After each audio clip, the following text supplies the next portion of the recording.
Assalamualaikum warahmatullahi wabarakatuh. Perkenalkan, nama saya Nur Aryaningsi dari Prodi Manajemen kelas pagi. Video ini dibuat untuk memenuhi tugas ujian tengah semester 2 mata kuliah perilaku organisasi dengan dosen pengampunya yaitu Bapak Syukri Hamdi SEMM. Dan pada video kali ini saya akan membahas tentang komunikasi organisasi. Tanpa lama-lama lagi, langsung saja kita ke materinya.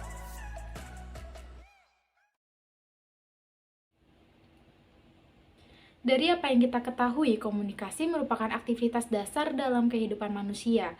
Karena dengan berkomunikasi, manusia dapat berhubungan antara satu dengan yang lainnya, baik dalam kehidupan sehari-hari maupun dalam suatu organisasi, dan juga dalam masyarakat. Sebagai makhluk sosial, maka komunikasi dapat diartikan sebagai bagian dari hakikat kehidupan manusia dalam bermasyarakat dan tidak dapat dipisahkan. Lebih jelasnya, Ruben dan Stewart mengenai komunikasi manusia yaitu bahwa komunikasi manusia adalah proses yang melibatkan individu-individu dalam suatu hubungan, kelompok, organisasi, dan masyarakat yang merespon dan menciptakan pesan untuk beradaptasi dengan lingkungan satu sama lain. Sedangkan organisasi sendiri adalah satuan atau unit sosial yang memiliki fungsi terdiri dari dua orang atau lebih yang saling berkoordinasi untuk mencapai tujuan. Lalu menurut Ernie dan Kurniawan, organisasi adalah sekumpulan orang atau sekelompok yang memiliki tujuan tertentu dan berupaya untuk mewujudkan tujuannya tersebut melalui kerjasama. Jadi dapat dikatakan komunikasi organisasi adalah sebuah atau suatu aktivitas yang melibatkan anggota organisasi tersebut untuk dapat saling bertukar pikiran, informasi ataupun memberi masukan, dan bagi pimpinan dapat berperan sebagai pengendalian para anggota di bawah kekuasaannya. Tentunya untuk mencapai tujuan organisasi tersebut melalui kerjasama. Lalu menurut Pace dan Fowles, komunikasi organisasi sebagai suatu perilaku yang terjadi dalam suatu organisasi serta bagaimana orang-orang di dalamnya ikut terlibat dalam proses tersebut dan melakukan transaksi berupa bertukar makna. Ada pula komunikasi organisasi menurut Goldhaber. Komunikasi organisasi adalah sebuah proses penciptaan serta saling menukar pesan dalam suatu jaringan hubungan yang bergantung oleh satu sama lain untuk mengatasi lingkungan tidak pasti atau lingkungan yang berubah-ubah. Berkomunikasi bagaimanapun lebih dari sekedar menyampaikan makna. Itu berarti juga harus dipahami mulai dari proses sampai dengan hambatan dalam berkomunikasi. Proses komunikasi dalam organisasi. Istilah proses dalam komunikasi pada dasarnya menjelaskan tentang bagaimana komunikasi itu berlangsung melalui berbagai tahapan yang dilakukan secara terus-menerus, berubah-ubah, dan tidak ada henti-hentinya dalam rangka penyampaian pesan. Proses komunikasi merupakan proses yang timbal balik karena antara si pengirim dan si penerima pesan saling mempengaruhi satu sama lain. Dengan demikian akan terjadinya perubahan tingkah laku di dalam diri individu. Selanjutnya, menurut Jadmiko, berikut adalah elemen-elemen dalam proses komunikasi. Yang pertama ada pengirim atau sender yang memulai komunikasi. Lalu ada pengkodean atau encoding adalah pengiriman pengkodean informasi yang akan disampaikan dengan cara menerjemahkan ke dalam serangkaian simbol atau isyarat. Lalu ada pesan atau message adalah bentuk fisik yang digunakan oleh pengirim untuk mengkodekan informasi. Pesan dapat berupa segala bentuk yang dapat dirasakan atau diterima oleh satu atau lebih indera penerima. Selanjutnya ada saluran atau channel atau kanal, ialah media yang digunakan untuk menyampaikan pesan. Misalnya, channel itu bisa berupa kertas untuk pesan yang disampaikan dalam bentuk tulisan. Lalu ada penafsiran kode atau decoding, adalah proses di mana penerima menafsirkan pesan dan menerjemahkannya menjadi informasi yang berarti baginya. Selanjutnya ada penerima atau receiver, adalah orang yang menafsirkan pesan dari pengirim. Selanjutnya ada gangguan atau noise, adalah semua faktor yang mengganggu, membingungkan, atau mengacaukan proses komunikasi. Yang terakhir ada umpan balik atau feedback, adalah kebalikan dari proses komunikasi yang menyatakan reaksi terhadap komunikasi dari pengirim. Dan berikut adalah alur dari proses komunikasi. Di sini dapat dilihat ada berupa gambar. Gambar di sini itu merupakan alur dari proses komunikasi tersebut. Dan proses komunikasi secara singkatnya yaitu yang pertama, pengirim mempunyai gagasan, lalu yang kedua, pengirim mengubah gagasan menjadi pesan, lalu yang ketiga, pengirim mengirimkan pesan, yang keempat, penerima menerima pesan, lalu yang kelima, penerima menginterpretasikan pesan, lalu yang keenam, penerima bereaksi dan mengirimkan umpan balik kepada pengirim. Dan proses komunikasi ini sudah pasti terdapat elemen-elemen dari proses komunikasi itu sendiri. Bisa dilihat pada gambar yang ada di samping ini.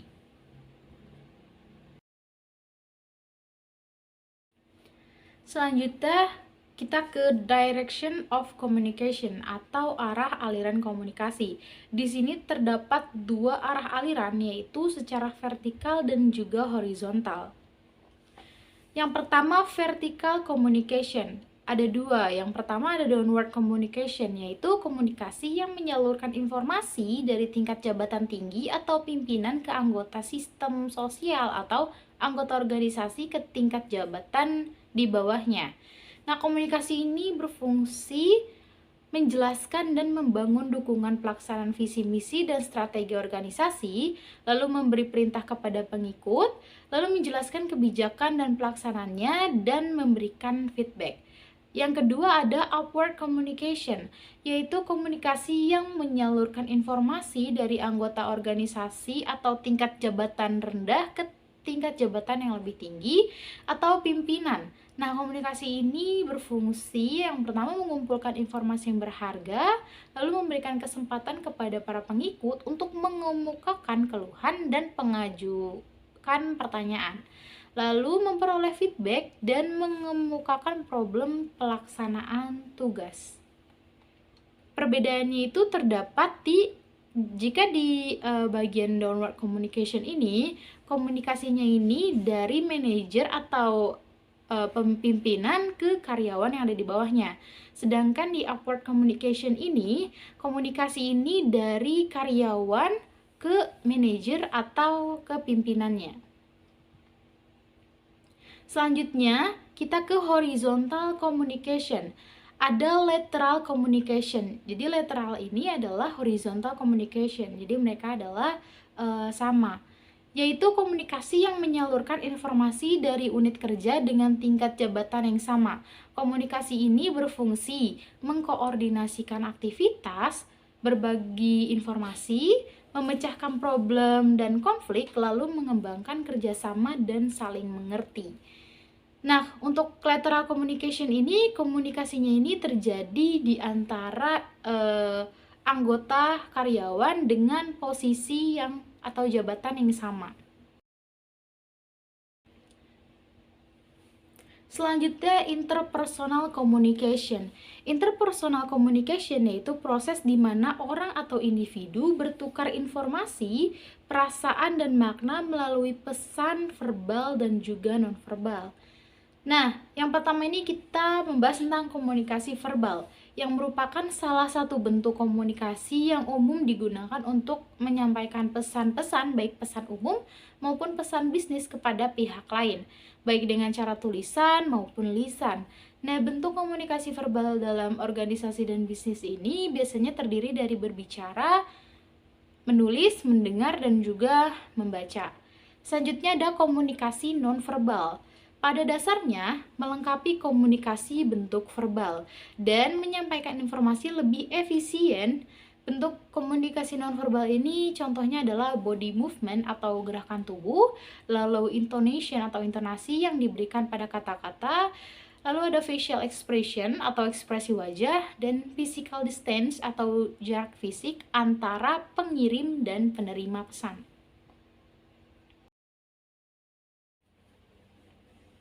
Selanjutnya, organizational communication. Organizational communication atau komunikasi organisasi adalah sebuah proses penciptaan serta saling menukar pesan dalam satu jaringan hubungan yang bergantung oleh satu sama lain untuk mengatasi lingkungan tidak pasti atau berubah-ubah menurut Goldhaber 1986. Nah, pada organizational communication ini terdapat beberapa jaringan. Yang pertama, formal small group networks. Jaringan kelompok kecil formal. Menurut Robbins and Judge membaginya menjadi 3 jenis. Yang pertama, ada chain atau rantai. Jaringan ini dengan ketat mengikuti rantai perintah yang formal dan resmi. Lalu ada wheel atau roda. Jaringan ini bergantung pada sebuah sosok sentral untuk bertindak sebagai saluran bagi seluruh komunikasi kelompok. Pada jaringan ini, seorang pemimpin adalah sosok yang kuat. Lalu ada all channel atau seluruh saluran. Jaringan ini memperbolehkan para anggota kelompok untuk berkomunikasi satu sama lain secara aktif. Pada jaringan ini tidak ada yang namanya pemimpin. Selanjutnya ada the graphene atau selentingan, yaitu jaringan komunikasi informal di dalam grup atau organisasi yang tidak bergantung pada kontrol manajemen. Contohnya adalah rumor dan gosip. Nah, meskipun rumor dan gosip ini bersifat informal, namun tidak menutup kemungkinan menjadi sumber informasi yang penting. Nah, berikut ini ada gambar jenis-jenis dari the graphene. Yang pertama ada single strand chain, lalu ada probability chain atau acak, lalu ada cluster chain atau pilih-pilih, lalu ada gossip chain atau semua. Nah, selanjutnya ada electronic communication, merupakan media utama komunikasi dalam organisasi saat ini. Komunikasi elektronik ini bisa termasuk email, pesan teks, perangkat lunak, jaringan, blog, dan konferensi video. Selanjutnya ada tujuan dan fungsi komunikasi dalam organisasi. Tujuannya yang pertama menciptakan pengertian yang sama atas setiap pesan dan lambang yang disampaikan. Yang kedua merangsang pemikiran pihak penerima untuk memikirkan pesan dan rangsangan yang diterima. Lalu yang ketiga melakukan suatu tindakan yang selaras sebagaimana yang diharapkan dengan adanya penyampaian pesan tersebut, yaitu dengan melakukan atau tidak melakukan sesuatu. Lalu yang keempat memahami orang lain atau sesama anggota organisasi. Dan untuk fungsinya, menurut Robbins and Judge, fungsi komunikasi antara lain yang pertama untuk mengendalikan perilaku anggota, lalu yang kedua meningkatkan motivasi kerja kepada para pekerja mengenai apa yang harus mereka lakukan, lalu yang ketiga untuk memfasilitasi pengambilan keputusan, dan yang keempat memberikan pelepasan atau kebebasan untuk emotional expression atau ekspresi emosional.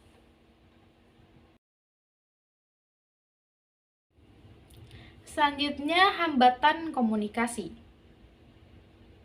Komunikasi efektif sangat penting untuk mempermudah penalaran makna dari sebuah informasi. Namun, dalam penerapannya, komunikasi yang efektif memiliki hambatan.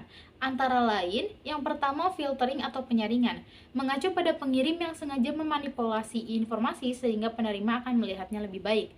Lalu yang kedua, selective perception atau perspektif seleksi. Penerima dalam proses komunikasi secara selektif melihat dan mendengar berdasarkan kebutuhan, motivasi, pengalaman, latar belakang, karakteristik pribadi, dan lainnya. Lalu yang ketiga, information overload atau kelebihan informasi. Individu memiliki kapasitas terbatas untuk memproses data. Lalu yang keempat, emotion atau emosi. Menafsirkan pesan yang sama akan memberikan output berbeda ketika seseorang sedang dalam emosi tertentu. Yang kelima, language atau bahasa. Meski dengan bahasa yang sama, terkadang kata-kata memiliki arti berbeda hal-hal untuk orang yang berbeda pula. Lalu yang keenam, silence atau kurang berkomunikasi. Terjadi karena tidak ada bahan atau informasi yang dibicarakan. Lalu yang ketujuh, lying atau berbohong. Selain hambatan-hambatan tadi, ada pula hambatan budaya akibat dari implikasi global, kesalahan pengiriman informasi, isi pesan, dan pemilihan saluran dalam menyampaikan pesan.